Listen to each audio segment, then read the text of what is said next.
Erin was in trouble. She had no money, no job, no husband, and 3 young children. Life is difficult when you are a single mother. But Erin loved her young family, and she wanted to make their lives happy and comfortable. Day after day, she read the local newspapers and called for jobs. But every phone call and every interview was unsuccessful. It was time to try something new. Erin visited her lawyer, Ed Massery. "I'm smart, I'm hardworking, and I'll do anything," she told him. "Please give me a job." It was a strange way to find a job, but Erin did what she had to do. She wanted to be a good person and a good mother. Erin was not like the other office workers. She did not always speak politely. She did not wear dark suits, and she gave her opinions fearlessly. She worked hard, organizing papers into piles and boxes every day. But the work was too boring for a smart woman like Erin. Soon she started reading some of the letters in lawyers' papers to make her days more interesting.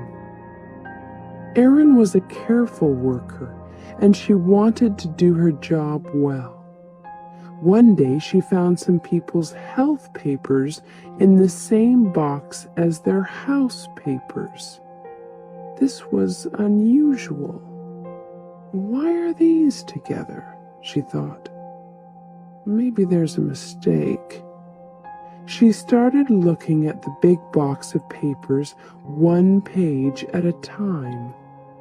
It seemed that a large electricity company, Pacific Gas and Electric Company, PG&E, wanted to buy hundreds of houses in the small town of Hinckley, close to their electricity station.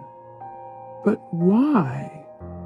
More importantly, why were the homeowners' health papers in the same boxes?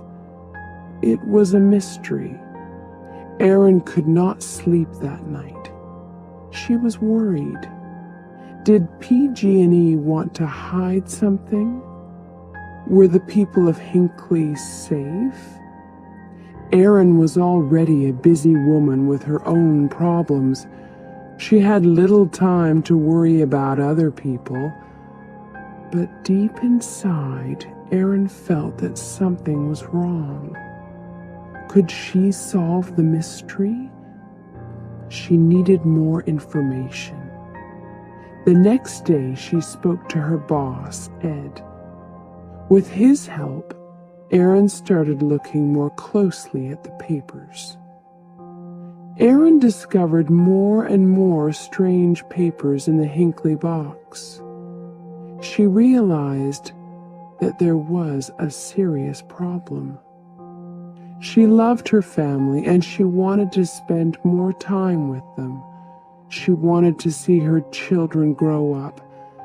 But people in Hinckley were very sick, and only Erin knew about it. She wanted to help.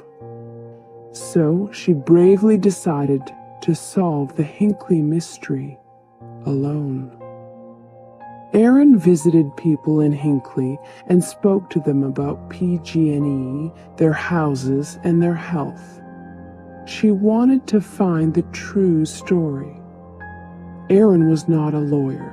She was friendly and interesting, and the people of Hinckley liked talking to her. They told her that PG&E was a good company.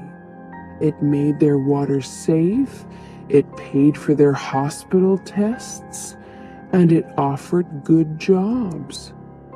But Erin was not so sure.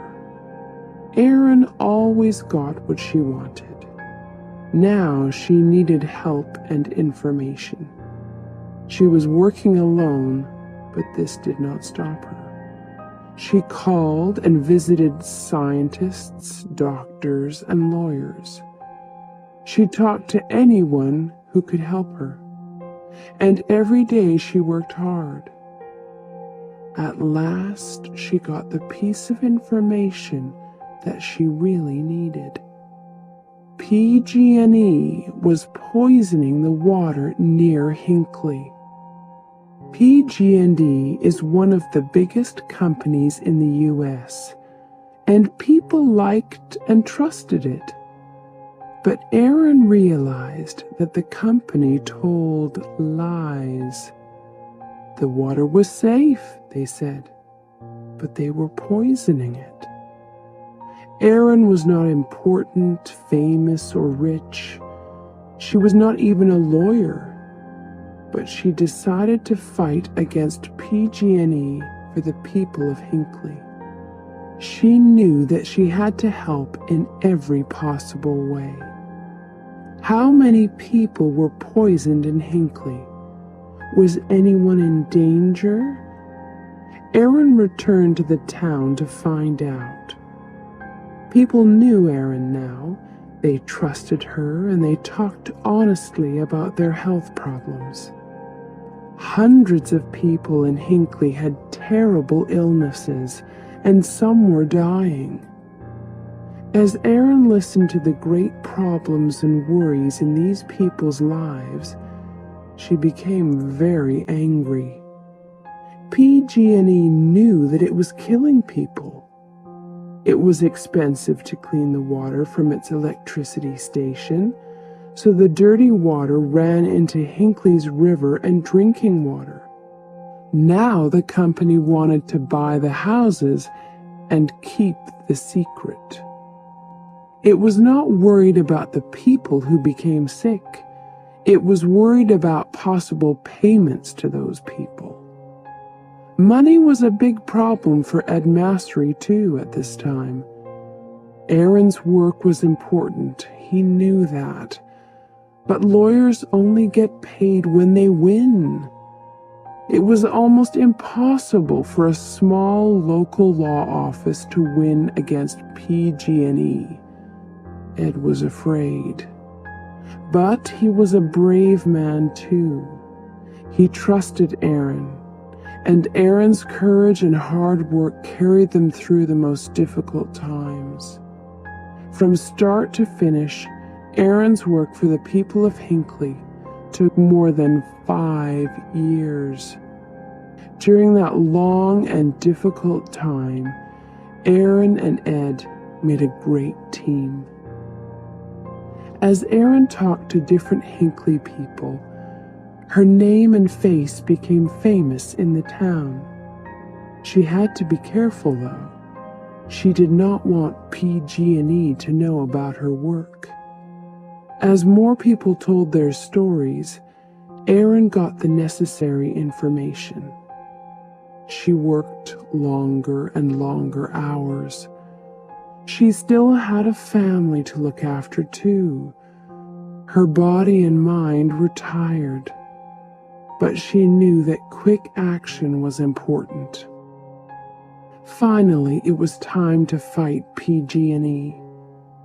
Aaron and Ed sent 634 notices for lawsuits from their small office to the large, expensive offices of PG&E. It was brave, but was it crazy? PG&E was a dangerous enemy.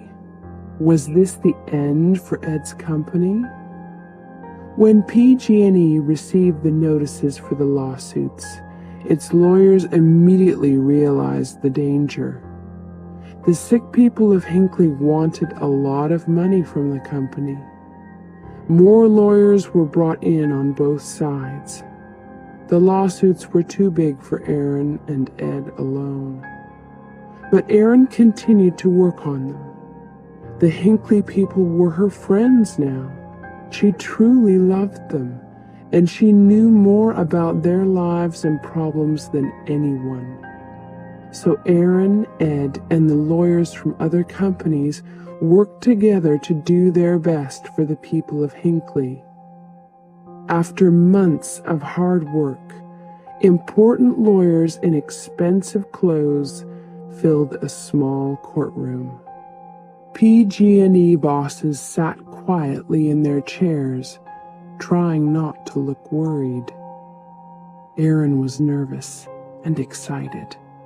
She thought about her friends in Hinckley, and she remembered the long years behind her. As the judge spoke his final words, she listened silently. PG&E had to pay $333 million to the people of Hinckley. It was the largest amount of money for this type of lawsuit in the history of the United States. This also gave hope to other ordinary people and small law offices. And when PG&E stopped poisoning the water at Hinckley, hundreds of people's lives were saved. After their fight against PG&E, Erin and Ed had enough money to stop working forever. But today, Erin is still working for Ed's office. She is not a lawyer. She always liked to do things her own way. And she has not changed. She says that she is proud of the movie, but her health, her family, and the people of Hinckley are more important. Today, she works for other ordinary people who are fighting against big companies. Her courage and hard work continues to help people and save lives.